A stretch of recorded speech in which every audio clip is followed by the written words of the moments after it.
वो आ रही है।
वो आ रही, सर्वश्रेष्ठ आदि नागिन।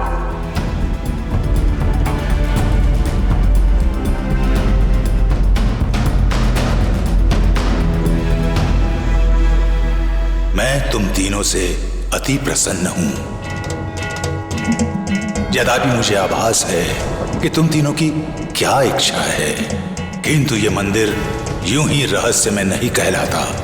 ये उस यक्ष प्रश्न के समान है जिसका उत्तर हर किसी के पास नहीं है। आज से पूर्व यह मंदिर सदियों तक विलुप्त क्यों था, ये भी तुम्हें मैं नहीं बताऊंगा, बल्कि वो बताएगी जिसे इस मंदिर से श्राप मिला था, जिसे आज पूरे 10,000 दिव्य वर्ष बाद मैं श्राप मुक्त कर रहा हूं। अब वह चाहे तो अपनी स्वेच्छा से तुम सबके समक्ष आ सकती है एवं 10,000 दिव्य वर्ष पूर्व अपनी संपूर्ण कहानी सुना सकती है।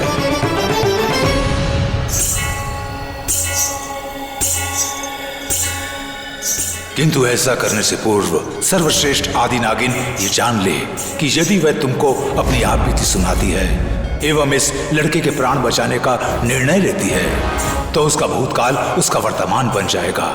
इतिहास खुद को पुनः दोहराएगा। शिव जी, तुम्हें वापस आके अपनी कहानी सुनाने में कोई आपत्ति नहीं है, क्योंकि यदि ऐसा हुआ तो इतिहास को दोहराए जाने से स्वयं मैं भी नहीं रोक पाऊंगा तथा जो सब कुछ सहना होगा जो तुमने 10,000 दिव्य वर्ष पूर्व सहा।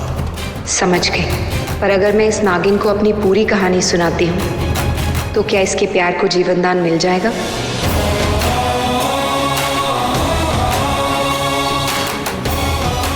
तथास्तु।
आज मैं अपने परम भक्त तुम समस्त नागों को इच्छाधारी बनने का वरदान देता हूं, एवं मेरी वो भक्त जिसने इस वरदान को सर्वप्रथम पाया है, उसे मैं इस नागवंश की सर्वप्रथम सर्वश्रेष्ठ आदि नागिन बनाता हूं। इस वरदान को पाने के बाद भविष्य में कोई त्रुटि मत करना, अपनी शक्तियों का बुद्धिमानी से उपयोग करना।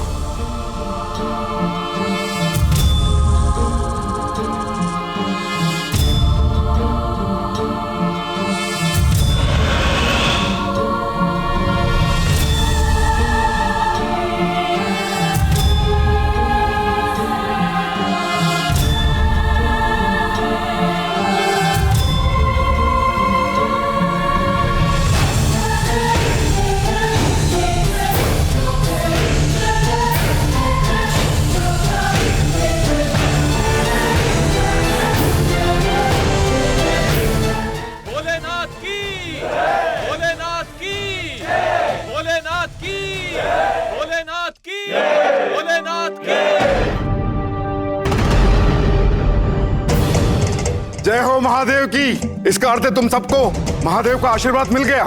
आखिर उनकी कृपा हो ही गई तुम पर। अब तुम सब में एक क्षमता है कि तुम सब नाग नागिन भोलेनाथ की भक्ति करके 100 वर्षों तक कोई भी इंसानी रूप ले सकते हो। भोलेनाथ की बहुत बड़ी कृपा हुई है और उन्होंने तुम्हें सबसे पहले इच्छाधारी नागिन बनाया। इसका मतलब है तुम सर्वश्रेष्ठ आदि नागिन बन गई।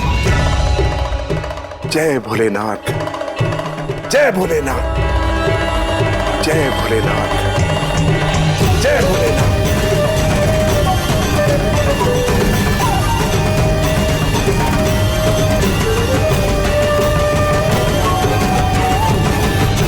क्या बकवास कर रहे हो तुम?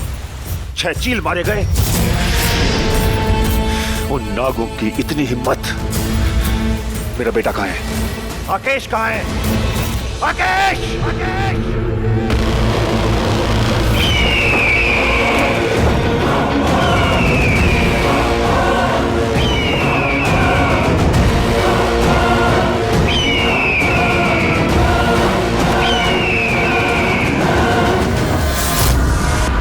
ये क्या सुन रहा हूं मैं?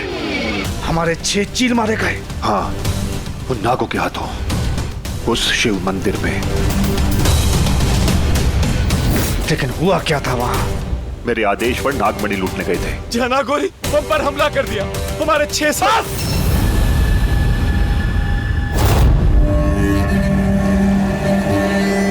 छोड़ूंगा नहीं, एक एक को चुन के मारूंगा।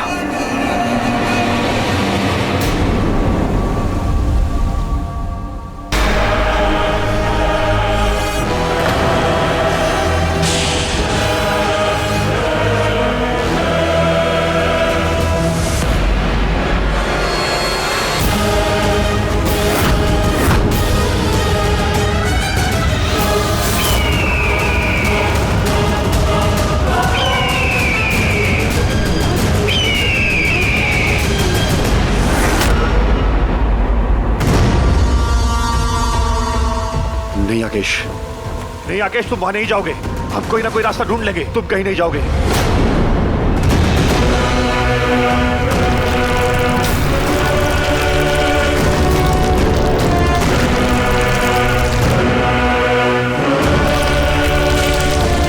नहीं, मैं मारूंगा। एक एक को चुन के मारूंगा। आकेश शांत हो जाओ। आकेश नहीं, नहीं आकेश, आकेश नहीं। मैंने कहा था आकेश को सूरज की रोशनी में मत जाने देना। वो चील है हुकुम, उसकी नजरों से पारा बैंगनी किरणें तक नहीं बचती। आकर्षित हो जाएगा उन्हें देखकर, और जब ऐसा होगा वो रोशनी उसे खा जाएगी, खुद में विलीन कर लेगी। आकेश भी यही गलती करेगा, उस रोशनी को देखते ही उसकी तरफ। मेरे बेटे को कुछ नहीं हो सकता। आकेश है वो आसमान जिसने सूरज को पनाह दी। उसकी किरणें मेरे बेटे का कुछ नहीं बिगाड़ सकती। महाशिवरात्रि खत्म हो चुकी थी, लेकिन नाग नागिनों को सदियों बाद इच्छाधारी बनने का वरदान मिला था। इसलिए वो सब अपने अपने तरीके से खुशियां मना रहे थे। लेकिन मैं मैं तो कुछ और ही खोज रही थी उस घने जंगल में।